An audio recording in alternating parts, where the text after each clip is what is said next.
স্বল্পমা পুরকারক।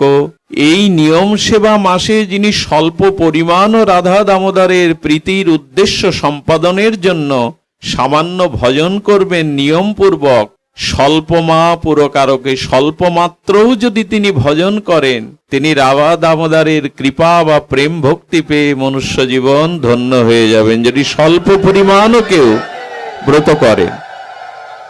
স্বল্পমা পুরকারক, এই ব্রতে যদি যথাযথ নিয়মাবলী, আপনি যদি যথাযথ নিয়ম, যথাযথ ব্রতের নিয়মাবলী পরিপূর্ণ সম্পূর্ণ রূপে আর আপনি পালন না করতেও পারেন, স্বল্পমাত্র পালনে আপনি রাধা দামোদরের প্রেম ভক্তি কৃপা পেয়ে যাবেন।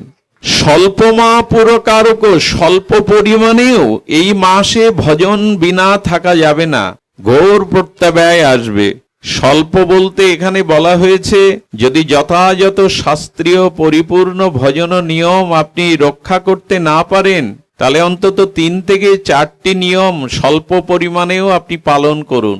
সেই স্বল্প নিয়মের মধ্যে এই মাসটা আহার একটু সংকুচিত করতে হবে, অর্থাৎ আমার যে আহারটি, সেই আহার খাদ্য গ্রহণটা একটু সংকুচিত করতে হবে।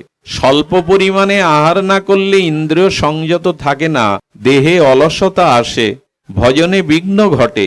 এই জন্য স্বল্প পরিমাণ আহার, বিশেষ করে এই মাসে আমিষাহার বর্জন অবশ্যই কর্তব্য। দ্বিতীয় নিয়ম হলো আপনাকে একটু প্রাতঃ স্নান করতে হবে। ব্রাহ্ম